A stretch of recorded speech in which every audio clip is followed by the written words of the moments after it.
Julian Assange has broken his silence, after 4 years now in prison, and he's written a letter to King Charles. And I think it's, perfect timing because just 2 days before the coronation, you had World Press Freedom Day. So I kind of wanted to talk about all these things in one go, right? Because in the West, in Europe and in America, we talk about democracy and we talk about having a free press, but we don't actually have that. I'm one of just a handful of journalists who've covered Julian Assange's case from inside the courtroom. I've done a bulk of the original reporting about his case. They're trying to extradite him to the United States, and they're charging him with espionage. That's 17 counts. 170 years in prison, plus a conspiracy to commit computer intrusion, 5 years. I mean, you don't charge a journalist with 175 years, up to 175 years in prison, and then call that a democracy. So I read you the letter in just a moment. I just wanted to show you. Actually, let's go through it. Let's just go through it right now. It's very good. I liked it very much. It's filled with a lot of sarcasm and irony. It's quite good. It's quite splendid. So he says, "To His Majesty King Charles III, on the coronation of my liege, I thought it only fitting to extend a heartfelt invitation to you to commemorate this momentous occasion by visiting your own very kingdom within a kingdom, His Majesty's prison, Belmarsh. You will no doubt recall the wise words of a renowned playwright, quote, 'The quality of mercy is not strained. It droppeth as the gentle rain from heaven upon the place beneath,' unquote. But what would that bard know of mercy faced with the reckoning at the dawn of your historic reign? After all, one can truly know the measure of a society by how it treats its prisoners, and your kingdom has surely excelled in that regard. Your Majesty's prison Belmarsh is located at the prestigious address of 1 Western Way, London, just a short fox hunt from the old Royal Naval College in Greenwich. How delightful it must be to have such an esteemed establishment bear your name.' Now, keep in mind, for those of you who don't know, in England, every prison is, most of the prisons are called HMP, blah, blah, blah. So in this case, Belmarsh Prison, it's called His Majesty's Prison Belmarsh.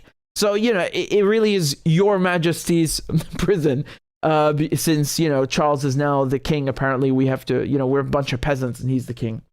So Assange continues that, quote, it is here that 687 of your loyal subjects are held, supporting the United Kingdom's record as the nation with the largest prison population in Western Europe.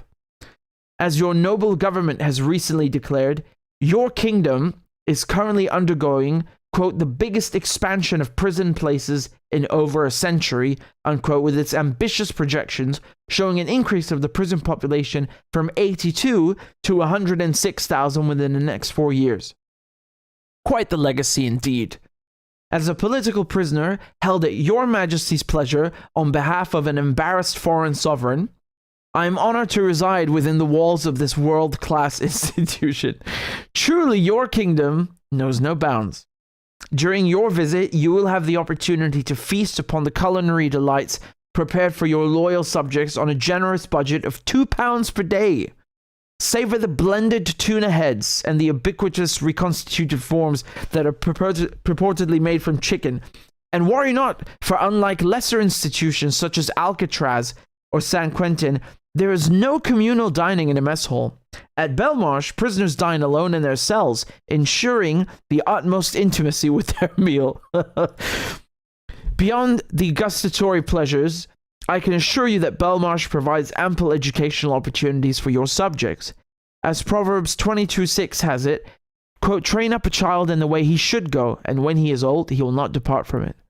Observe the shuffling queues at the medicine hatch where inmates gather their prescriptions, not for daily use, but for the horizon-expanding experience of a big day out all at once.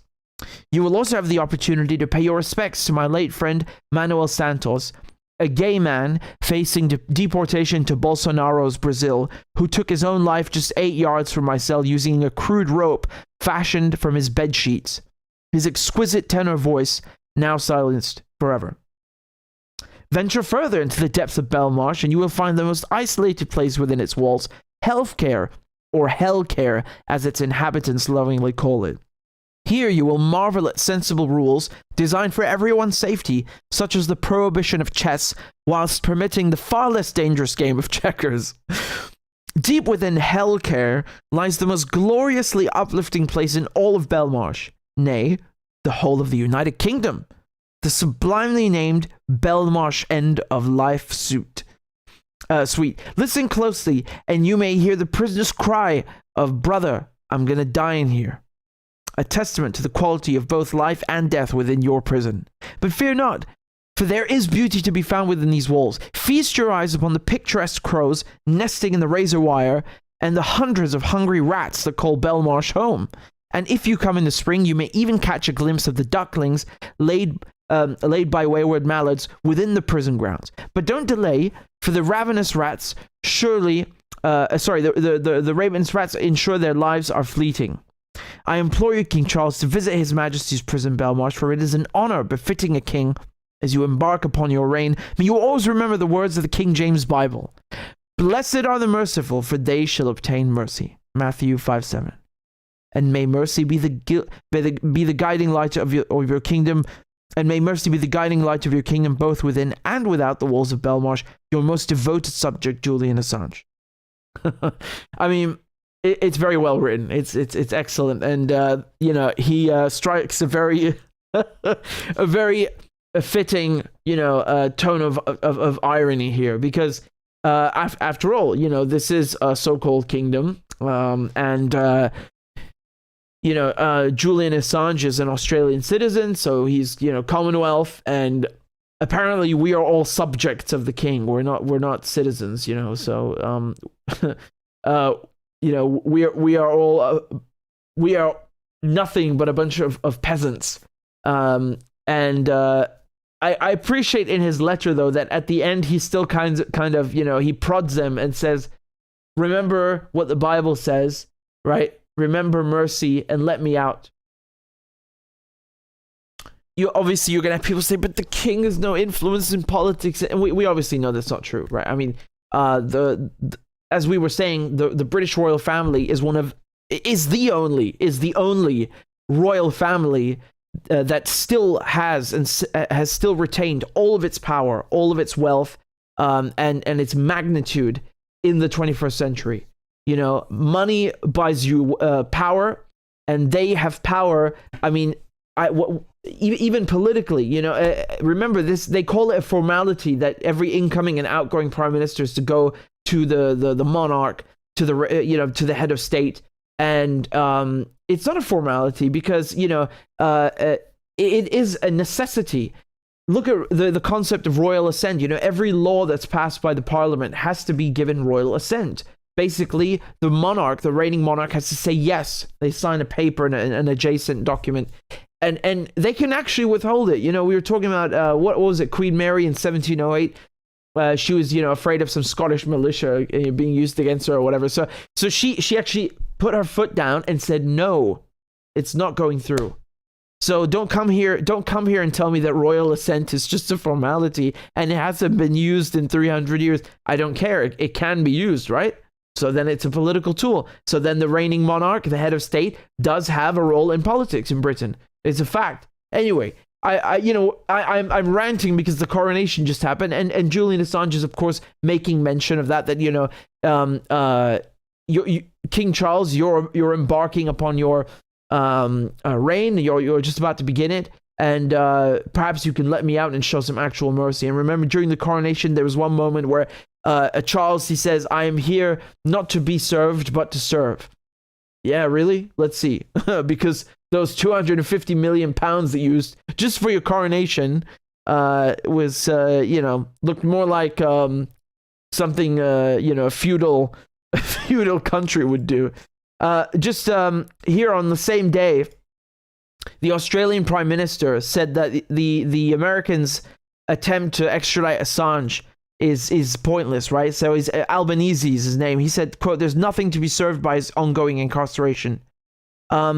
And Albanese and his government, who just took over last year in Australia, they have been the most vocal about getting Julian Assange out of prison, because before that they wouldn't even mention his name.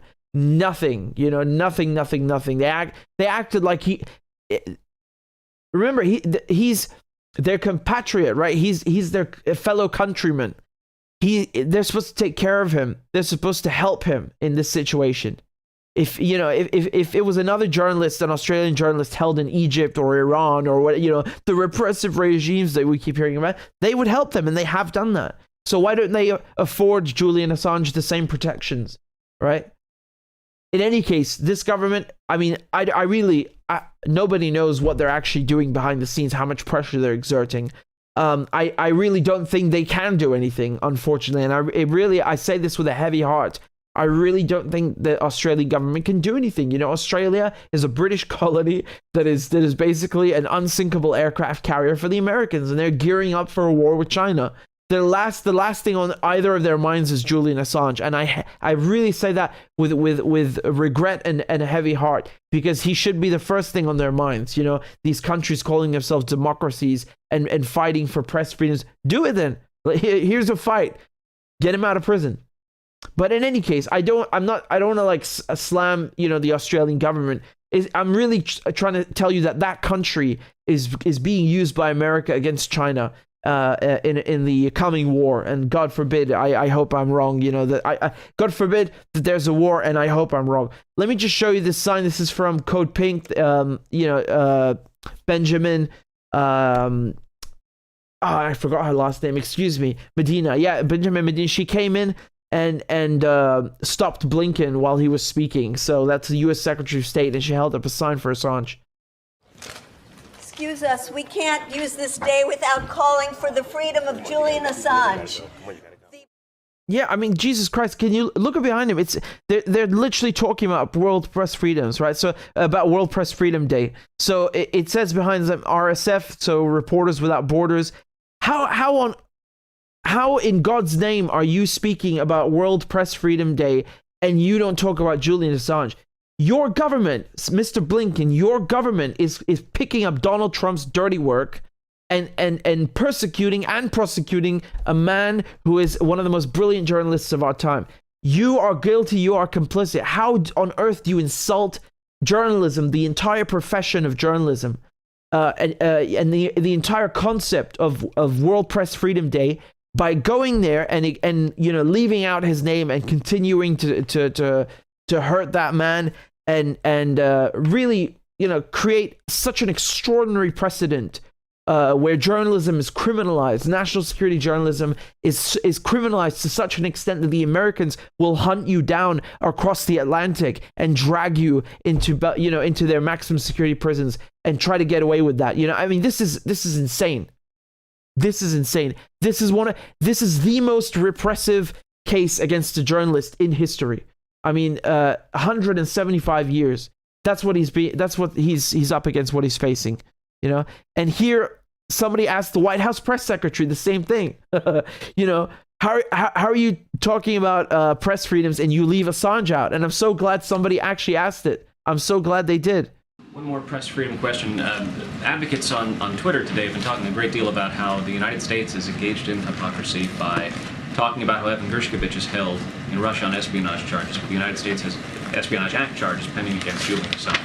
Can you respond to that criticism? What is the criticism? Well, the criticism is that the argument is that Julian Assange is a journalist who engaged in the publication of government documents. The United States is accusing him of a crime under the Espionage Act, and that therefore the United States is losing the moral high ground when it comes to the question of whether a reporter engages in espionage as a function of his work. So can you respond to that? Look, I'm not going to speak to Julian Assange in that case from here. What I will say is, and you heard directly from the president, when today in his statement on this... Look, I'm not going to answer your question. I'm just going to continue to be a hypocrite. What do you mean you're not going to speak to Julian Assange's cases? You goddamn better speak to that. You better address this. That was a very good question. Engages in espionage as a function of his work. So can you respond to that? Look, I'm not going to speak to Julian Assange in that case from here. What I will say is, and you heard directly from the president, when today in his statement on this anniversary, but also during the dinner where he talked about the freedom of the press and how important it is to protect journalists, because it is part of our democracy, right? It is important to have that if we want to have a democracy, right? It is part of Lady, I agree with you. But can you apply what you're saying? Can you turn the words into acts, right? Why don't you practice what you preach? Practice what you're preaching to the rest of the world. Come on, please. Maybe I haven't, all of us, we haven't been asking nicely enough. Part of how we move forward, telling the facts, being able to tell the truth, and be able to reporters to do that freely. And so the president's going to continue to speak to that. The president's going to continue to work to make sure that these Americans who are, again, held hostage, who are wrongfully detained, come home. And that is something that we have seen under this administration. He's been able to do more than a dozen times. And so you see this president's commitment in just this last 2 years. We've put forward additional tools to do that, to deal with this matter. And so that's what I can speak to. That's what I can speak to the president's commitment on this. I'm not going to weigh in on comments about Julian Assange. Go ahead. It's very sad. You saw Joe Biden talk about protecting journalists. I commented on that the other day. She's talking about it, but then shirking, her responsibility to address these questions and address Assange's case. And you saw Blinken just sitting there and say nothing. You see all these actors from the U.S. government, the spokesperson, the Secretary of State, the president. They are actively pursuing this and then preaching to the world at the same time. You can't do that. You can't do that. I'm glad Julian Assange broke his silence and he wrote a letter to the king, the so-called king. It was a great letter. And again, if you guys are you don't know enough about Julian Assange's case, or you're new to the channel, I have an entire playlist of all my coverage, from 2020, was it? I forget. It's been going on for 2-3 years now, right? It's very lengthy. For the last 3 years, all of it, the entire case, on my channel right here. So go and watch the videos. It is very long, but it is a very simple concept. This guy engaged in some of the best journalism that all these big newspapers used. They profited off of his publishing, and what WikiLeaks did.